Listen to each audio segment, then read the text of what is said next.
done moving stuff around? Yes. Okay.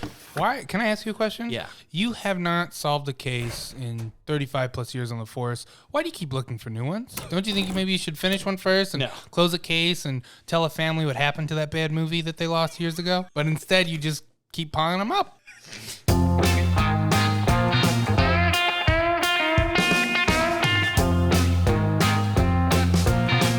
Glad that you learned how to humble yourself. Now that I have like an actual intelligent partner who can help me investigate these crimes. You have a new partner? Cold cases. No, you. Oh, okay. About you. Great. Okay. It's the last compliment I'll ever give you. Well, what are we doing? We're doing a movie that you wanted to do, and it's called The Gray Man. What do you know about the Sierra program? Reckless mystery man you guys send in when you can't officially send anyone else. The Gray Man. You hurt? I mean, my ego's a little bruised. They have something they really want. What's your gut? It's gonna be my funeral you're going to next. You want to make an omelet? You got to kill some people. You must be Lloyd. What gave it away? The trash stash. It leans Lloyd. Damn, that sounds fucking cool. I can kill anybody. Wait, that was Chris Evans.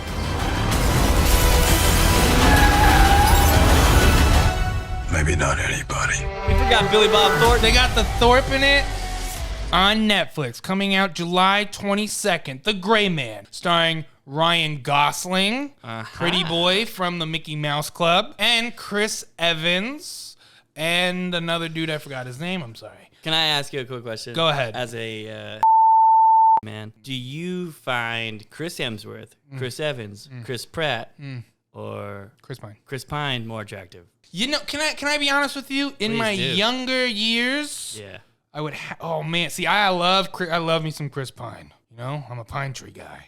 I think most people would go with Chris Hemsworth. Yeah, he probably had the best body out of everybody. Let's go right now. Take them out of their movie roles. Okay. Just as you see them in paparazzi pictures, I think I might have to go with Chris Evans. What? You really? I think I would, because I've seen him in some photos of like a nice beard. He seems like a dirty dude.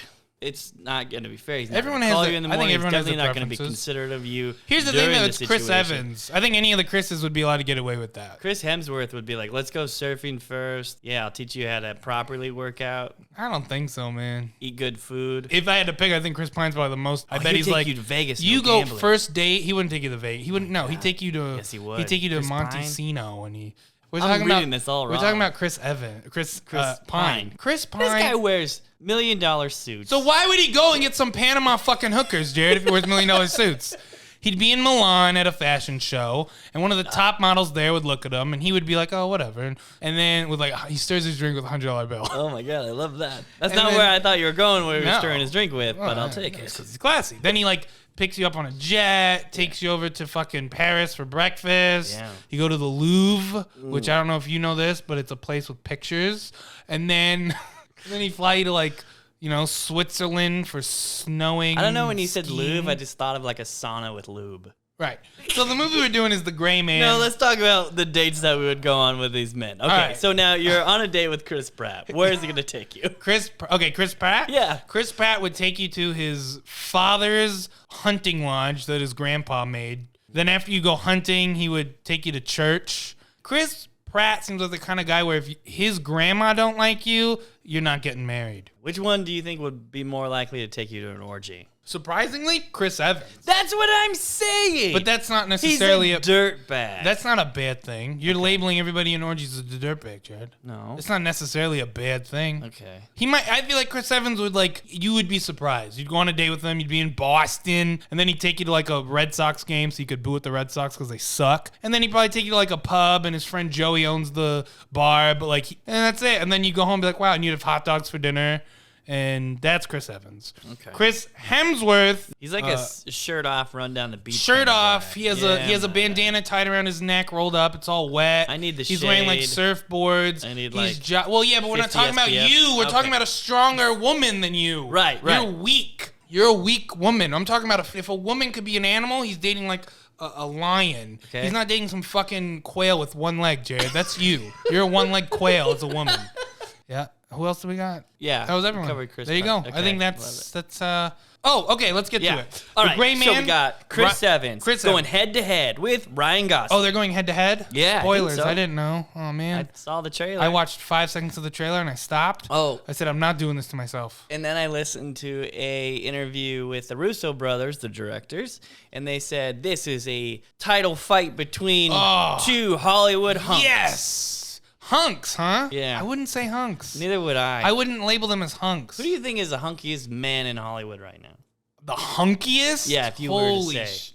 Okay. Do we have? Has there been one since No. George Clooney? I doubt. I don't think so. George Clooney ain't a hunk, man. How dare you? That's not a hunk. I'm telling you right now, George Clooney ain't no hunk, man. He's a good. I mean, like a man's man. George Clooney's a Brad Pitt.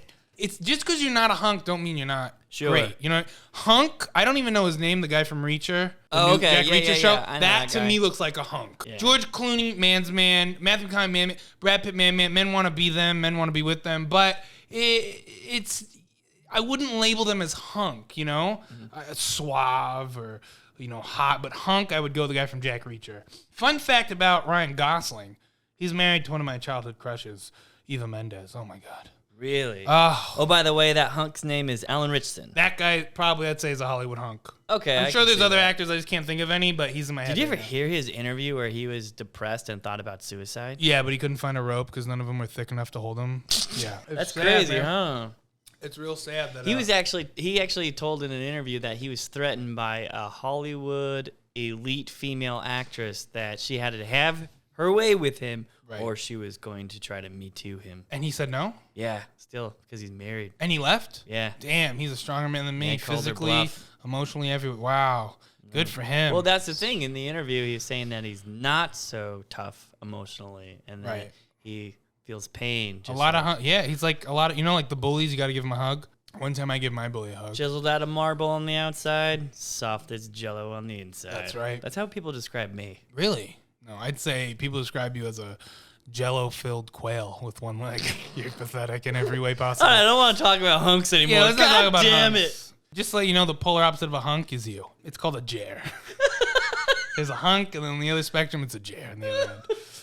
All right, budget for The Gray Man is $200 million. No, it's not. Yes, it is. For Netflix? No, it's not for Netflix. See, that's where you're getting confused. These movies get made, and then they get bought. Because I don't think Netflix is going to hire the Russo brothers. Joe Russo, Anthony Russo, they are the directors, and they are... The writers. The writers, yes.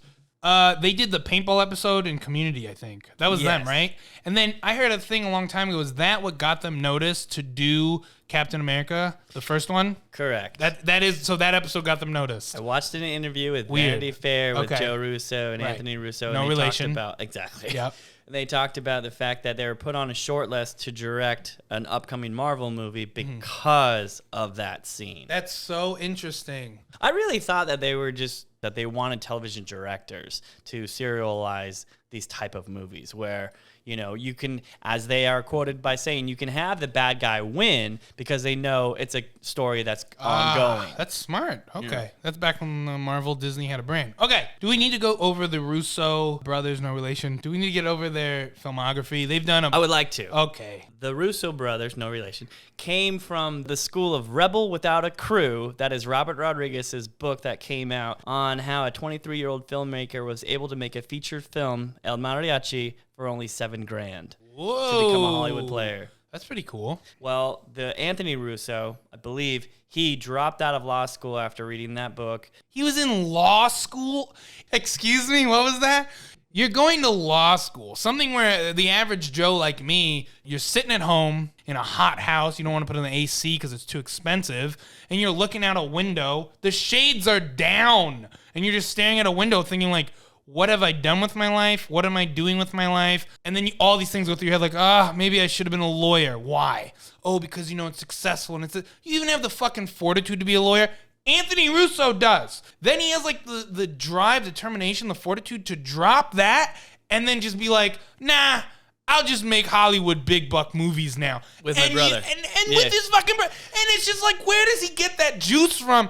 I don't have that juice. He was inspired by the Robert Rodriguez book. I look at the dishes in my sink, Jared. And it makes you want to give up? I don't have the juice to even do them. What What are you talking You know about? how many dishes I've thrown away in my life? More than I can count. You know they do make disposable Do you know why I plates. buy like 50-cent dishes from Walmart? Not only because they have really cool colors, Sure. because I just fucking toss them after a while. I'm just so fucking lazy. And this guy's going to law school, graduating from Harvard, becoming the president, and then No, dropping he all didn't have- that. He didn't. And fucking, He didn't graduate from Harvard those because he last dropped. 2 credentials. Yeah, that's true as well. All right, so they graduated from the school of being inspired by Robert Rodriguez's book Rebel Without a Crew. Now, however, after that, they made a little short film, not a short film, feature-length film called Pieces. Cost a little bit more than $7,000 though. So Independent film. when Pieces? they screened this movie, they actually couldn't release it because it was had a whole bunch of music that was intertwined with the movie that they couldn't clear the rights to for any. That's how much they didn't know about filmmaking, and they don't have the budget obviously for that. But however, guess who is in the screening room? That really makes me mad. But go Steven on. Soderbergh. Yeah. And then when he was putting on his production company with George Clooney, hunk of Hollywood.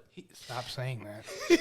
He's not. He's a different type of alpha male, but he's not a hunk. Steven Soderbergh, who does Ocean's 11 with George Clooney, and Brad Pitt, the hunk of Bernie Hollywood. I'm gonna fucking jump across this table, and you're gonna lose your other leg. He's not. I mean, he's not a hunk. Man. And now they pitched their movie for Collinwood.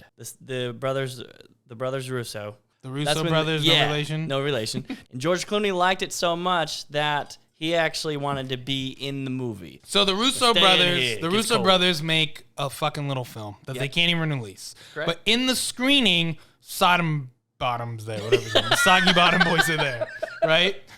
That's right. And George and Clooney's he's ready there. to get I those just want- boys some work. Oh, yeah. And I just want everyone to really understand this, because you might be thinking like, oh, gee, Willikers, that would never happen to me. Could you handle it if it did happen to you? Would you be able to have the talent, the presentation skills, the vision, the energy, the flow with that's good that you say Soderbergh? that. Could because you? Luck favors the prepared. Because actually, after the movie... Fortune favors the bold. That's right. After they screened the movie, what happened was, for a couple of years, they didn't hear anything from Soderbergh. But in all that time, they were writing scripts. And so Soderbergh and Clooney came up with their production company. They said, oh, we like those filmmakers. Wow. Let me take a look at them. No What do you fuck. got going on? Really? And then that's when they were like, luck favors the prepared. They said, oh, by the way, we've been working on a bunch of scripts. That's only happened to me one time. I went to audition for a puppet show. This is before you became a detective? Yes. Okay. Really trying to pull out my feelers there, see what I want to do. And I auditioned for a puppet show. What do your feelers look like? They look like Lift up your shirt real quick. You don't wanna see I just those. looked at, I just imagine They're these tiny bad. little arms Yep. springing out on the side of you. one's Okay, broken. perfect. And I made it to like the ends of auditions, but then like no, because there was already like a core group that they really like jacking off there.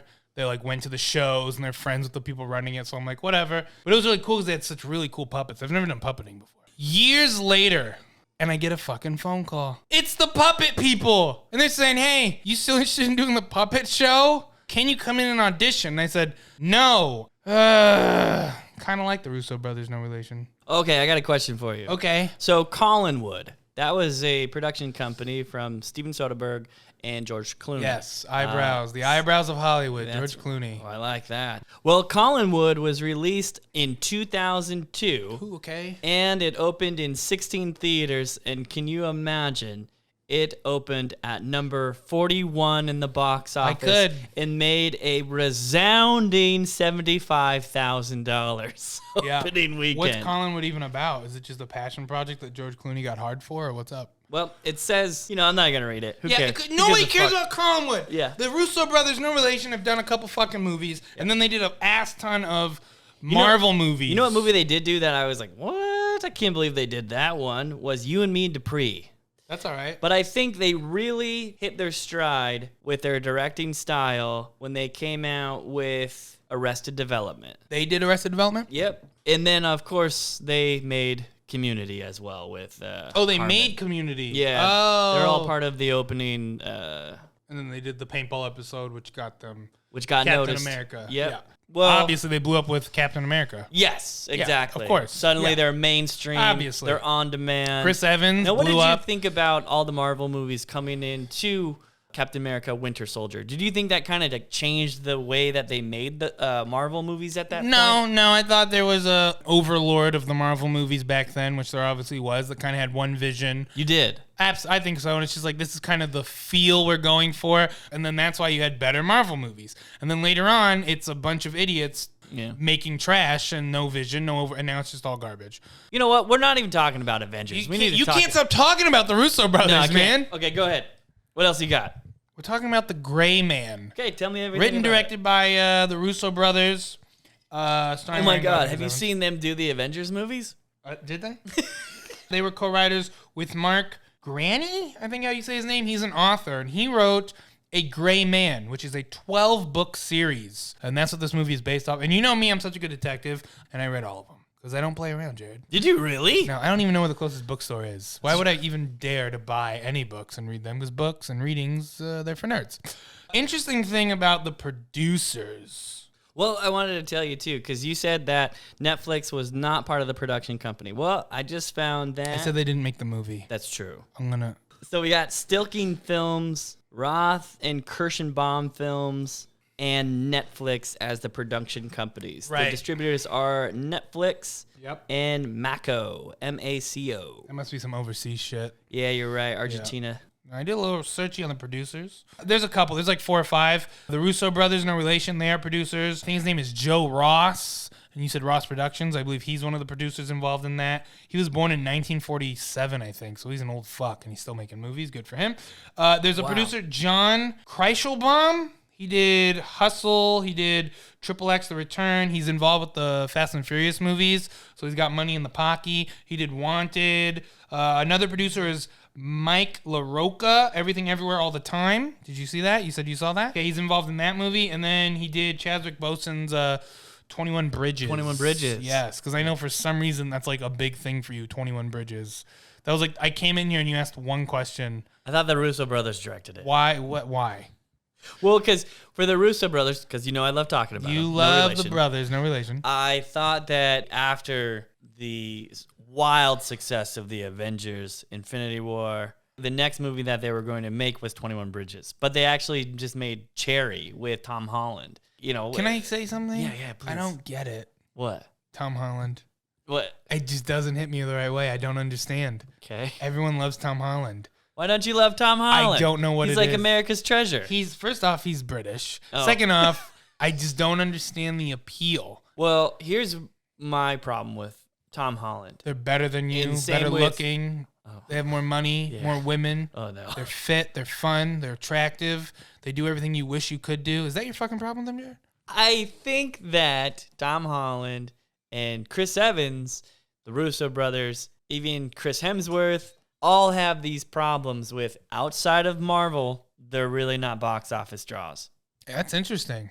So you know what? I think you're fucking right, because I guess the most successful out of the Marvel movies, I would have to go with, honestly, right now, probably Chris Pratt, because he just had Yeah. Dumb a Dog shit come out. But he's kind of going the Chris Hemsworth route, where He's Chris also very Hemsworth successful. is doing Netflix, like everything Netflix. Right, And Chris but Pratt that's the future. went towards Amazon. But it does, yeah, but that's the future. The Terminal List with Chris Pratt. People are saying like, oh, it's a right-wing conservative. I could see how people could think that, but realistically, You know who should have picked it up then? Who? The Daily Wire. Oh God, that fucking! Plus. Can we not even talk about them? Sorry, Can we didn't not mean even to bring them up here? You said this is a safe space Sure, or whatever that means. Okay, can we stop fucking left and fucking right? We're talking yeah. about the Gray Man. Okay, yeah, you're right. Okay, so the Gray Man. This guy I've never heard of before. He's been involved with the Russo brothers, no relation, for a while. He's Palak Patel. I watched an interview of this guy. I watched actually a couple. He is big boy producer. Fucking money in the pocket. He doesn't even wear pockets. He just carries around duffel bags, hold his fucking money in his pocket. He's done Snow White and the Huntsman. To me, that was a fucking flop. He's done Sabotage. He's done Heart of the Sea, starring Chris Hemsworth and Tom Holland. He's done $1 Million Arms, starring, that's the one where the guy finds out that his arm is made of $1 million. None of these are good, Jonathan. No. And he's a terrible movie producer. No, he's not. See, that's the thing. I'm going to make 10 losers, but then I'm going to make one winner. That's all anyone's going to talk about, baby. I make you $10 million. You're going to go, Patel, baby, You just like, I want you on the next one. Hey, great work on that. Yeah, so that's pretty much it. So why don't we get into, do you know anything about the fucking movie? No, I don't. Neither so do it was I. based on books? It's based on 12 book series. Who was the writer of those series? Mark Greaney? Greaney? Because there's also another writer on it, Christopher Markus. Oh, yeah, Christopher Markus. Sounds like he's a writing partner with the Russo brothers. Yeah, I didn't. Oh, I thought I wrote stuff down for him. I did not. Because it looks like he did Chronicles of Narnia. Yep. The Lion, Witch, and the Wardrobe. Yeah, he's done a bunch. Yeah. And the whole thing, it looks like. And then he worked on Captain America: First Avenger. Yep. That's interesting. Yeah. Why is that interesting? I didn't know they would have kept the same writer for the Captain America: First Avenger. Wait. What? And then Captain America: Winter Soldier. Yeah. He also did the screenplay for. Well, why change it if you're good? He also did the screenplay for Pain and Gain. People don't like it. No. But it's. I don't know. For what some I reason, heard, the way it is, the tone of the movie was off. I don't know. The first time I saw it, and you had Dwayne The Rock Johnson. He's my favorite wrestler. Of course. So at a time, anything he was in, I was like, I'm going to go see constantly. Hollywood Hunk. Absolutely. Thank you. We found him. Yes. Oh, he God. is a Hollywood See, hunk. I pride myself in my He's a hunk. And you skills. see what I'm talking about? It's a size. It's like a size thing. Yeah. Because you could be like a smart It's a hunk. viscosity thing too. What does that he feels even mean? solid. He feels is. like You if could tell feel him, he's solid. Yes. Yeah. I saw when he was on Hollywood Boulevard. Yeah. He got hit by an SUV. Oh. Everyone in the SUV died. Here's the thing. Pain and Gain, that's an interesting one because I saw it the first time and I went, oof, that's not what I wanted. It's I flawed. see. It's one of those movies that you go in expecting one thing, and then you once, need it. yes, You know what movie? It's flawed, but the performances: Mark Wahlberg and Dwayne The Rock Johnson and Anthony Mackie. Yes. Pain and Gain, and now he's a Marvel man. Can't get away from Marvel with these Russo no, brothers. You cannot, No relation. They did a great job, especially Anthony Mackie, and he's also another. Anthony Mackie's another really good fucking actor. Well, here's something else that which also, again, I feel like is, I guess, all the Marvel people. You're right. After they're not in Marvel, it's kind of like. They're too associated with their characters, do you think? Maybe, but that's not a bad thing because at the same time, I feel like all of the Marvel actors, all of their fame quota that an actor might want in their lifetime has been met. All right. I wanted to circle back Mr. to Meth for sure, baby. Christopher Markus. Uh-huh. He also wrote the screenplay for Thor: The Dark World. That one sucked And a bunch ass. of Agent Carter television shows. Agent Carter's fucking stupid. He also Hot take, did- Agent Carter's dumb. No good. Captain America: Civil War, Avengers: Infinity War, Avengers: Endgame, and his next one after Endgame, he did The Gray Man. How much do you think he gets paid for writing these? And also, does he do it out of passion? Does he do it for money or does he do it for fame? Because I had no fucking idea who he was. Passion, because he's a writer with the Russo brothers. And I think those guys really are passionate about the films that they create. I agree with you. I agree with that too.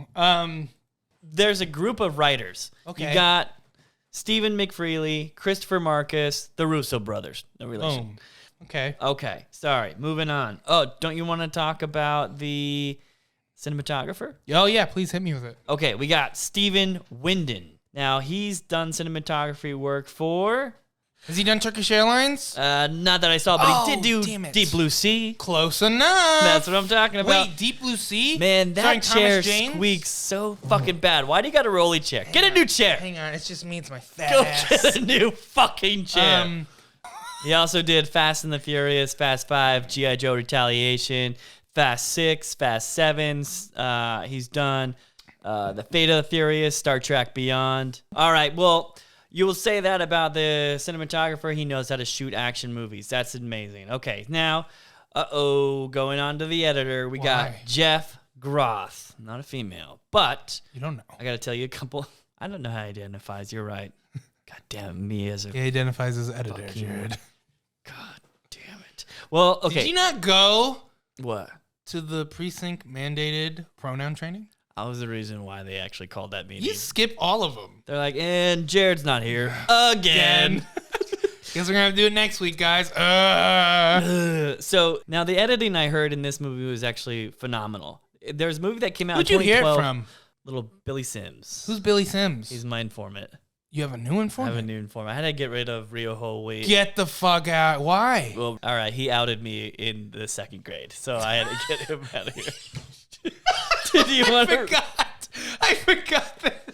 Rio Whole Wheat just types up a beautiful thing under the comment section, which really not only did it open a window up to Jared's life that I've never looked through, So it's going to do double for you because this is just fucking great. This is from Real Whole Wheat, our informant. This is what he writes in the comments. So first off, I believe there was a comment about Jared receiving a fanfare from the ladies in elementary school. All of this is true. When we were in the 4th grade, someone said I was talking shit about him. He came over and roughed me up a little bit. Looking back on it now, it was the rules of the yard. He was the alpha male in Mrs. Scott's class. He was the alpha male in Mrs. Scott's class in 1991. And there was no choice if he wanted to maintain leadership. Jared was the kind of kid who showed up with a new Stussy shirt, and when you ask him where he got it, he'd refuse to say. The last thing he wanted was everyone showing up to school in Stussy. This man was a savage, even when he was a child. Jared, if you stayed on that track in 4th grade being an alpha male, today you could have been a Hollywood hunk. No. Where did you go wrong, Jared? Became a detective in the junk. Damn. Back in That's 1992. right there. Passion. You could have been a Hollywood hunk. You decided to turn around and you skipped over to the junk for passion to take care of this city and all the bad movies that get thrown at it. I had to. You had to. So Jeff Groth is the editor for The Gray Man, coming out in 2022, starring Ryan Gosling and Chris Evans. and I can't. I'm looking up his name. I can't remember. no, it's a girl. No, it's a guy. No. This is Ben Affleck's cuckold, Ana de Armas. What does that even mean? It means she sleeps with dudes in front of him while they're in a relationship. They're not in a relationship. They were.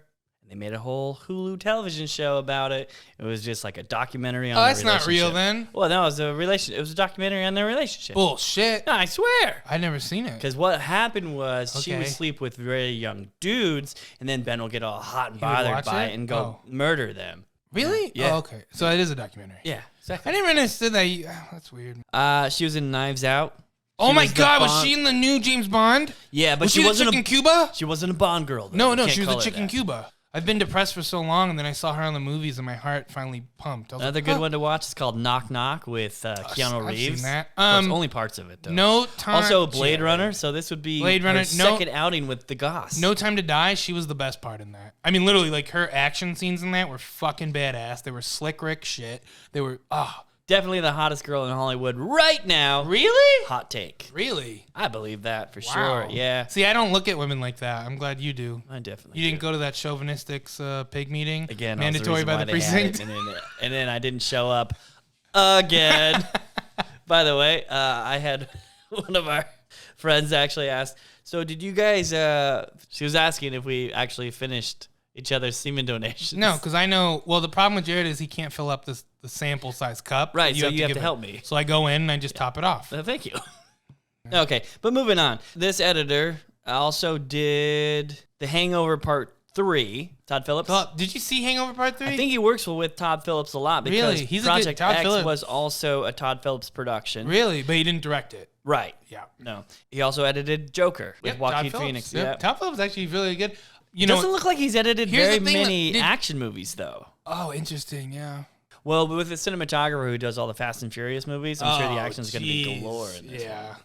So now, are you thinking that a fight between Ryan Gosling and Chris Evans is something that audiences want? Is this going to be I like don't Vin think- Diesel it don't- versus nah. The Rock? Do you think? I don't think it's something audiences wanted. Nobody's fucking sitting around going, man, I'd love to see an action movie with Ryan and Chris Evans of all. Those are the two fucking people you pick? I'm not interested really in seeing those guys at all. Okay, because I'm going to tell you this right now, and I don't think you're going to agree with it, but I'm Okay. still going to say it. Okay, I'm All right, I'm listening. going to look you right in the eyes when I'm saying Okay. it. Ryan Gosling, he's milquetoast. Do you think he's charming or interesting at all in movies? Did hate you ever you. watch Drive? I hate you.